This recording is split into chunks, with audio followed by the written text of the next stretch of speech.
Hey everyone, my name is Aspen and I'm your host for Forestry Talks, a podcast that explores all things forestry in Alberta. And today I'm really excited to be joined by Chana Martineau, the Chief Executive Officer of the Alberta Indigenous Opportunities Corporation. Chana, how are you doing? I'm doing great, Aspen. Thanks so much for having me here today. Yeah, I'm really stoked to have you.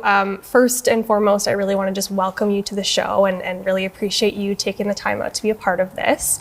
And before we get into the AIOC or the Alberta Indigenous Opportunities Corporation, I want to know if you can share with us a little bit about you and your journey and your background. Oh, okay, sure. I'd love to.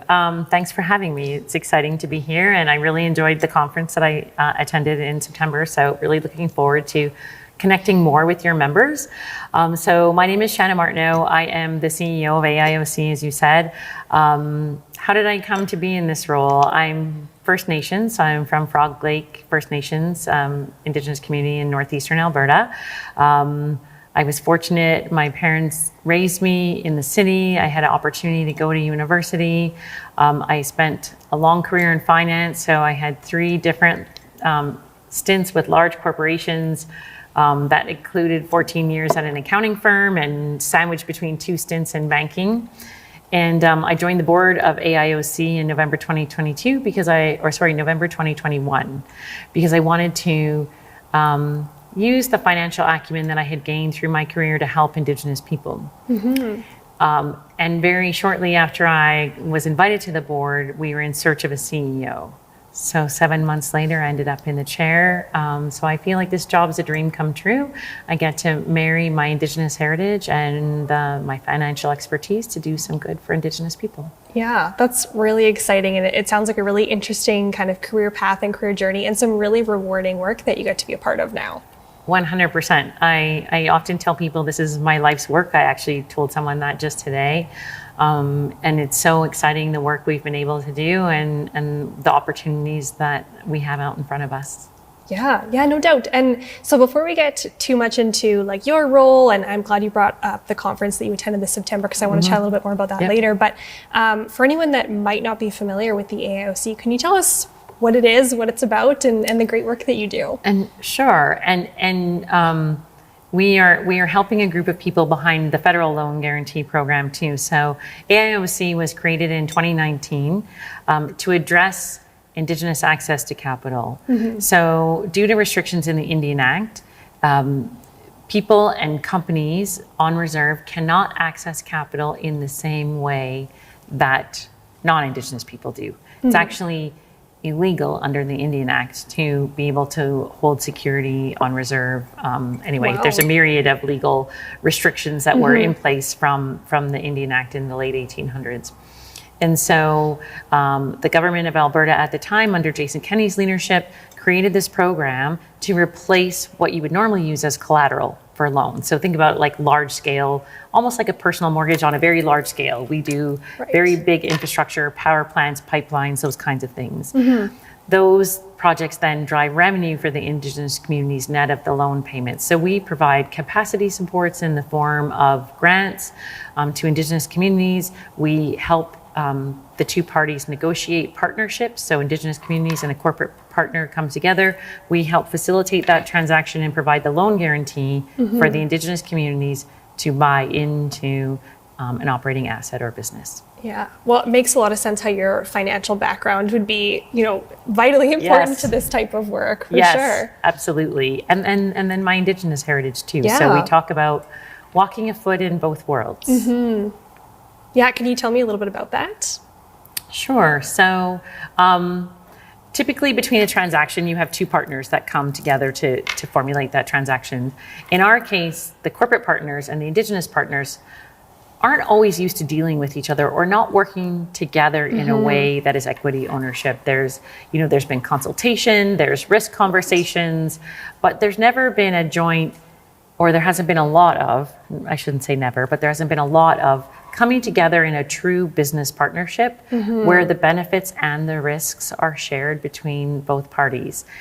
And we help to bring the 2 sides together. So walking a foot in both worlds means we understand the language of the lawyers and the corporate development and the financial modeling and those sorts of things. And we also understand the Indigenous worldview and how they approach projects, how they view, and what's important to them to get out of these partnerships. So we help facilitate that, and I call it a tripartite type arrangement.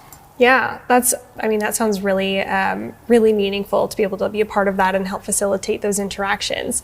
Have there been some particularly memorable projects that you've been able to be a part of? Absolutely, and more to come. So far we've closed 5 transactions, $511 million in loan guarantees deployed. 27 communities, both Métis and First Nation, are benefiting from those projects. Great. That's over 61,000 people getting distributions from those projects annually. We have a number of different transactions. One to highlight is 6 Indigenous communities are a partner in the Cascade Power Project. So you'll see a new 900 megawatt power facility coming online early in 2024 that will supply north of 8% of Alberta's power grid with clean natural gas power. And that is the result of an Indigenous partnership. That's really exciting. It is really exciting. And you said 6 communities are a part of that? Yes. So does the AIOC also play a role in facilitating the partnerships between those communities as well? We do help. So we give guidance. We provide advice to the corporate partner. Ultimately, it's a deal between the Indigenous communities and the corporate partners. So we don't pick, you should have this person, that person, or that group. We don't pick. We advise, we look at traditional territories, we advise the corporate partner to work with a consultation office. Often they have pre-existing relationships that are important to them. And so they bring those together based on their corporate values and what they're seeking from the Indigenous communities. And the Indigenous communities form their own partnerships. And each project is discrete. So no 2 of our projects have the same Indigenous ownership equity group. They're all different. Very interesting. What guidance would you give to a corporation that's interested in pursuing one of these partnerships and maybe they haven't explored that yet? I think a good place to start is we can talk to our team at the AIOC. We can give guidance, we can provide advice. We look at the project parameters to make sure that they can meet the loan guarantee requirements. The bar is high. It's a very conservative risk appetite. Okay. Note that when the province provides a loan guarantee, that means if the loan doesn't get paid, the province makes the payment. Right. So that means as taxpayers, we are on the hook for that. So we are very, very careful in our project selection, in our investment criteria. We work with all parties at the table to make sure that it's a very low risk investment because it's the Indigenous communities depend on that investment, and the province and the taxpayers depend on us to support that transaction in a way that is good for all Albertans. Yeah, absolutely. And that makes a lot of sense. Is there any exploration or opportunity for that bar to be lowered a little bit so that more companies can be a part of this or take advantage of this opportunity? I think what we're trying to do is be more creative, work with more industries. That was one of the reasons why I came to the Forestry Conference, is I wanted to learn more about the forestry industry and how we could partner with Indigenous communities. There's clearly a natural alignment around sustainability, geographic proximity. I think there's a lot to work with in the forestry industry. And so each one of our deals is a partnership between industry, Indigenous communities, and the AIOC to find a solution that fits. So I'm really excited to work with your members to try and find the best route for an Indigenous partnership in the forestry sector. Yeah, and that's great to hear. And I'm glad that you mentioned the conference once again. I'd love to know a little bit, what was that experience like for you? What were some of the conversations or some of the insights that you took away from that conference and how that might translate into your work? I found that there was a lot of interest in what we do and that the industry hadn't had a lot of exposure to our work yet. And so I think it seemed like, to me anyway, that a lot of people started to get their thinking caps on and think about, hey, we would like to do this too. And I think there was a lot of conversation about Indigenous relationships or relationships with Indigenous communities and how to strengthen those to turn it into something that works for the industry and the Indigenous communities and not have it be adversarial. Yeah. And so we want to get to a place of collaboration, working together, and a partnership is the greatest way to do that. It really brings both sides together. I think what you're seeing in the industry, the energy industry, is that you're turning what was a really big hurdle and potentially a barrier in some cases to an opportunity for the two sides to work together on projects that make sense for both sides. Yeah, absolutely. That's great. And, I want to mention, Chana, you didn't just join our AGM to listen and learn, but you were also a panelist. You were a special guest of ours. Yes. Can you tell me a little bit about the panel that you were a part of? We were with, it was with JP Gladue and Booker from Indigenous Resource Network, and we talked about just these kinds of things. It was also very close to Truth and Reconciliation Day, and a super important day. You had other Indigenous panelists there talking about reconciliation and what it means to them. And so our program was born as an arm of economic reconciliation, bringing Indigenous communities into the fabric of the Canadian and Albertan economy in a way that they should have been participating in from the beginning, so that there's prosperity for all. Yeah, absolutely. Talking about economic reconciliation obviously leads really well into the work that you do with AIOC. Could you share with me a little bit about maybe the number of communities that you've been able to work with to date? Thanks, Aspen, for asking. You know what? It's so important for me, the work that we do every day. I literally wake up every day and think to myself, how can we drive more revenue for Indigenous communities in our province? Indigenous communities have been so sorely underfunded. The need is tremendous.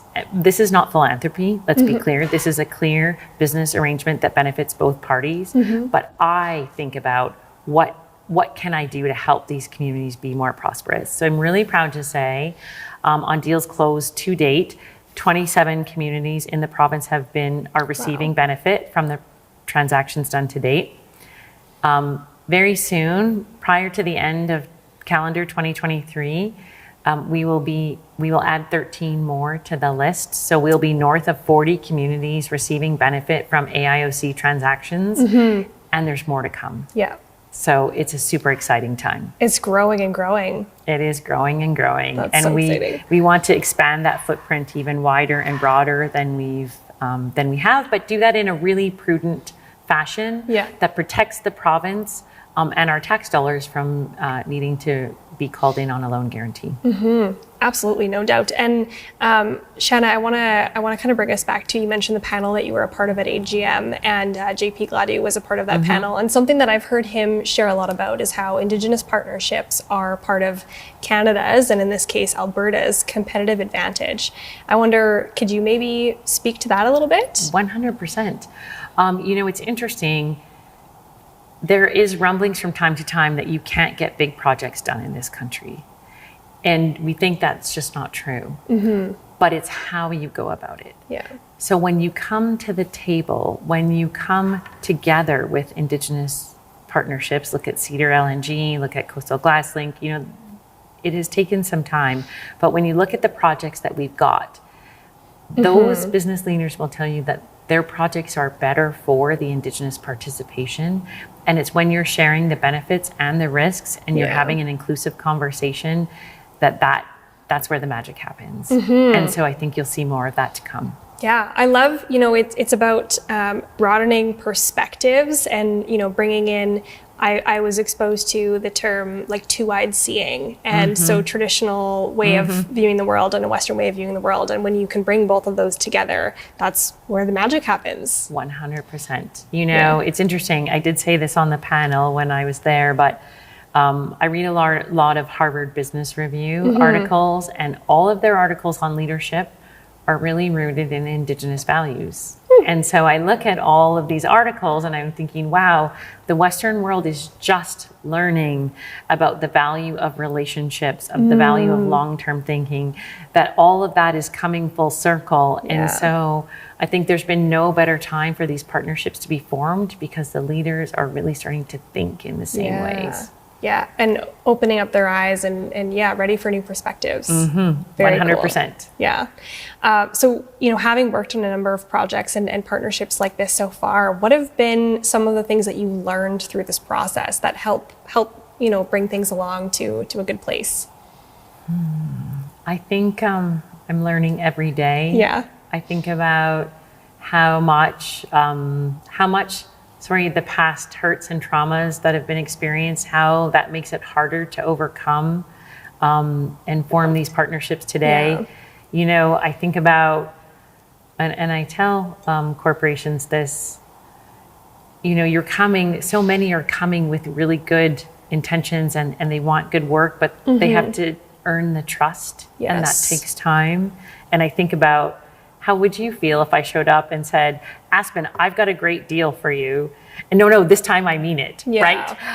So, that trust is earned, and it's earned through listening and through respect and honoring each other. And so sometimes it takes time. Yeah. Right? Absolutely. I've had a lot of guidance shared with me about the importance of relationship building, and that comes back to your comment about leadership and these, things you're reading in the Harvard Business Review. Your first time in a community shouldn't be, hey, nice to meet you, and also here's this project that I'd love for you to be a part of. Exactly. That's not how any relationship works. Right. Exactly. 100%. I couldn't say it better. Yeah, great. And so we talked a little bit earlier about, from the corporate side of things, some guidance that you might share if you want to start, enter into a partnership like this. Do you have some guidance that you would share for Indigenous communities that are also looking at developing these types of partnerships? I think what we try to tell Indigenous communities is, one, if someone says the AIOC will back this deal, make sure you hear that from us first, right? Or hear that from us concurrently. Right. Sometimes it's not a transaction we've looked at. Maybe we're not ready to support it. So when we support a deal, we try to make our presence visible and known, and we will talk to you about it as well. I think, both sides have to have some patience, and it's a bit of a risk on both sides, right? Nothing is risk-free. And so what we try to demonstrate is, we do a lot of financial modeling. We do a lot of background due diligence to help alleviate the concerns about the financial risk of the project. It's still their partnership, so that's still important. But we try to help bring forward transactions that are strong, credit-worthy transactions that they can count on. So we're here to help. Yeah. Chana, this has been really fantastic. I'm so glad that you could join me to talk a little bit about the Alberta Indigenous Opportunities Corporation. I think it's a great program and awesome to give some more visibility to this, and hopefully we can see some more of these really remarkable projects coming out. Before we wrap up this interview, is there anything else that you'd like to share?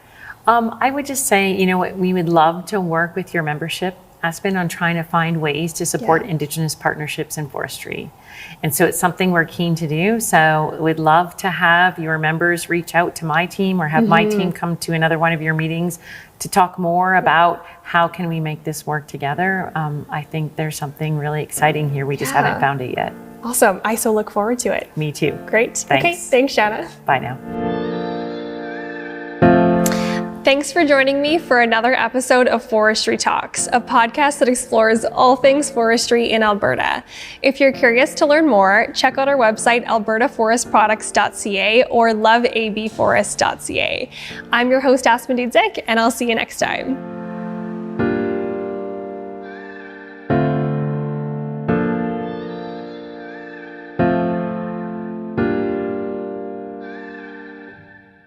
This series is proudly produced by the team at Road 55.